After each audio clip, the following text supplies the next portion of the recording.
अस्सलाम वालेकुम व्यूवर्स, मेरे चैनल में एक बार फिर खुशामदीद व्यूवर्स। 3 से 4 साल की बच्ची की खूबसूरत फ़्रॉक बनाने के लिए मैंने ये 4 फोल्ड कपड़ा ले लिया है।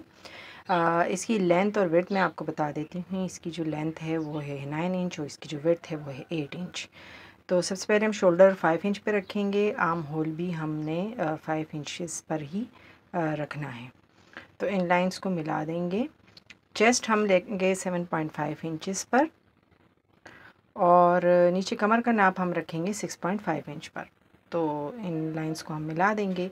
अब हम नेक की जो चौड़ाई है वो 2 इंच रखेंगे और नेक की जो लेंथ है वो हमने 3 इंच रखी है। आप चाहें तो ज़्यादा भी रख सकते हैं। तो चलिए इसको कटिंग इन लाइंस पे कटिंग कर लेते हैं। आर्म होल की कटिंग, साइड की कटिंग और नेक की कटिंग के लिए हमें अलग अलग कटिंग करनी है। तो सबसे पहले हम बैक नेक की कटिंग करेंगे और उसके बाद हम फ्रंट नेक की करेंगे। तो ये देखिए तकरीबन 1 इंच गहराई या 1.5 इंच गहराई पे मैंने बैक की कटिंग कर ली है और अब फ्रंट की हम 3 इंच की गहराई पर इस तरह से कर लेंगे। बैक पे मैंने इस तरह से 2-2.5 इंच का एक निशान भी लगा दिया है कट का। और ये 4 फोल्ड हमारे पास एक पीस है जो 33 बाय 33 इंच कपड़ा है। तो इसको 4 फोल्ड करने के बाद इस तरह से बिल्कुल दरमियान में हम दोनों साइड से पलट के इस तरह से तह लगा लेंगे। ऊपर से हम 3 इंच पर कमर के लिए जो नाप हमने रखा है उसके लिए 3 इंच पे निशान लगाएंगे और नीचे हमारे पास 17 इंच जो है वो इसकी लेंथ आएगी फ़्रॉक की। तो तमाम अतराफ़ में हम इस तरह से दायरे में 17 इंच पर निशान लगा लेंगे और इन निशानात को हम मिला लेंगे। ऊपर भी हम इसी तरह से हल्का सा गोलाई देते हुए निशान मिला लेंगे आपस में और ये हम इस तरह से कटिंग कर लेंगे।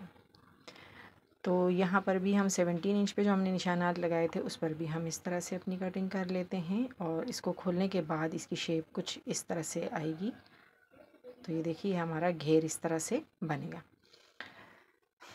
तो शोल्डर की सिलाई लगा ली हमने और एक छोटा सा पीस लेके अब बैक पे जो हमने कट लगाया था उसकी भी हमने सिलाई लगा ली है और इस तरह से उसके अंदर कट्स लगाने के बाद कॉर्नर्स पे इसको अंदर की तरफ हम पलट लेंगे। पलट कर हम यहाँ पर इसके ऊपर सिलाई लगा देंगे। सिलाई लगाने के बाद हमने ये ओरेप पट्टी ली है जिसको हम नेक पे बैक कट के एक तरफ से शुरू करके दूसरी तरफ पे ख़त्म करेंगे। यहाँ पर भी हम शोल्डर पे भी इसी तरह दोनों अतराफ ओरेप पट्टी लगा के, तो ये देखिए इस तरह से ओरेप पट्टी लगाने के बाद हमने यहाँ पर गोलाई में है चूँकि ये सारा काम, तो हमने यहाँ पे छोटे छोटे कट्स लगा देने हैं ताकि ये जो हमारी पट्टी है ये सफाई के साथ पलट सके।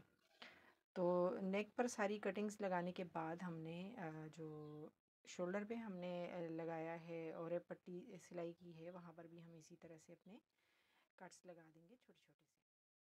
कट्स लगाने के बाद हमने इनको बैक साइड पे फ़ोल्ड करना है, यानी डबल फ़ोल्ड कर देना है। ये देखिए इस तरह से डबल फ़ोल्ड करेंगे और सिलाई लगा देंगे।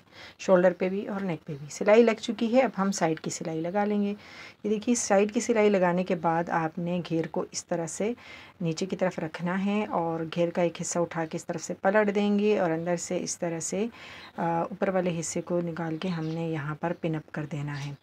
तो जो दायरे की कटिंग है अंदर की वो सारी हम जो है वो कमर की गिर्द इस तरह से पिन अप कर देंगे। तमाम अतराफ़ में पिन्स लगाने के बाद देखिए पलटने के बाद ये कुछ इस तरह से हम सिलाई लगाएंगे इसके ऊपर और नीचे की भी बॉटम की भी हम इस तरह से डबल फोल्ड करके एक सिलाई लगा लेंगे।